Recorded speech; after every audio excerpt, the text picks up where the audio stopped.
Hey everyone, welcome to my channel EatNet. Today we are going to discuss about the protein trafficking and targeting. I already upload one lecture, so I would request you to watch this video first and then come to this video. In today's video, we are going to discuss post-translation modification. Post-translation में क्या होता है कि हमने दो type पढ़े थे, co-translation and post-translation. Co-translation में हमने क्या पढ़ा था कि वहां पे ट्रांसलेशन एंड जो हमारा ट्रांसलोकेशन होता है वो दोनों कंटिन्यू हो रहा है, मतलब साथ साथ हो रहा है. लेकिन पोस्ट ट्रांसलेशन में क्या होता है कि एक चीज कंप्लीट होता है, ट्रांसलेशन कंप्लीट होता है, उसके बाद हम ट्रांसपोर्टेशन या ट्रांसलोकेशन स्टार्ट करते हैं. तो आज हम वही डिस्कस करने वाले हैं कि वो उसके स्टेप्स क्या होते हैं. तो ना अब अगर हम देखें तो पोस्ट ट्रांसलेशन मॉडिफिकेशन जो है वो बैक्टीरिया में भी देखा जाता है.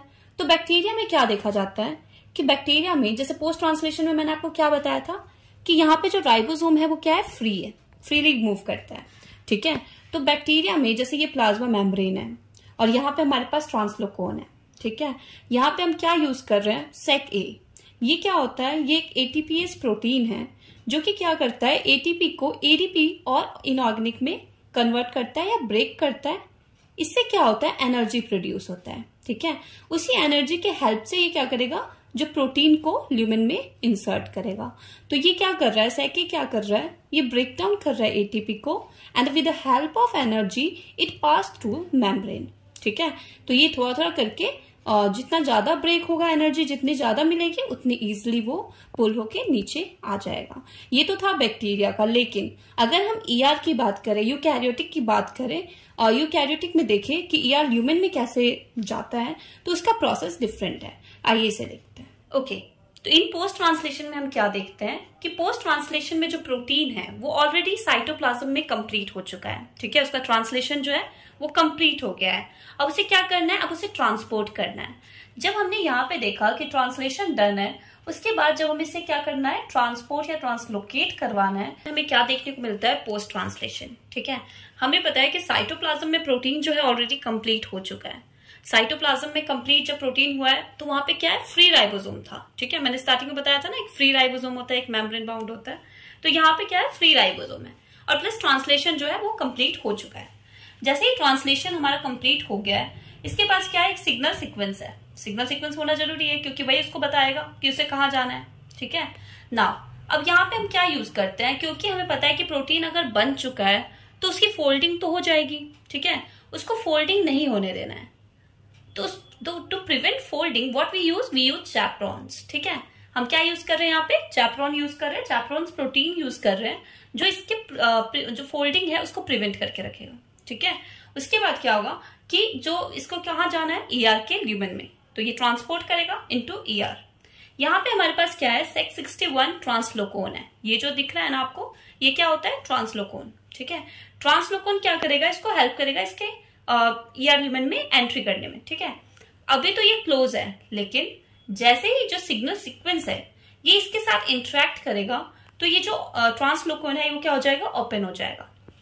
जैसे ये ओपन होगा तो प्रोटीन जो है वो क्या हो जाएगी, एंटर हो जाएगी ईआर ल्यूमेन में. क्लियर है इतना ना. अब क्या है कि यहाँ पे सिग्नल पेप्टाइडिस प्रेजेंट होता है. सिग्नल पेप्टाइडिस का काम क्या होता है कि ये जो सिग्नल सीक्वेंस है इसको कट कर देना, क्योंकि मेन हमें क्या चाहिए, प्रोटीन. तो सिग्नल सीक्वेंस जो है उसका काम हो चुका है, तो हमने उसको क्या किया, सिग्नल पेप्टाइडेज की हेल्प से कट करवा दिया ना. प्रोटीन जो है वो कहाँ पे एंटर हो गया, ईआर ल्यूमेन में. अब हमें क्या करना है, एंटर तो हो गया है लेकिन कंप्लीट नहीं आया अभी. इसको कंप्लीटली पुल करने के लिए what we are using BiP. BiP protein है, ये भी एक चैपरॉन्स ही कहते हैं हम इसको. तो इसका दो काम है, एक तो ये प्रिवेंट कर रहा है फोल्डिंग, प्लस ये इसको पुल करने में भी हेल्प कर रहा है. तो ये पुल कैसे करेगा, इसके पास क्या एनर्जी है, यस. ये क्या करता है, ये एटीपी हाइड्रोलिसिस करता है. जैसे ही एटीपी हाइड्रोलिसिस करेगा तो जो एटीपी ब्रेक डाउन होगा एडीपी में और पीआई में, और वहां पे एनर्जी मिलेगी. उसी एनर्जी की हेल्प से वो इसको पुल करता है, बिप.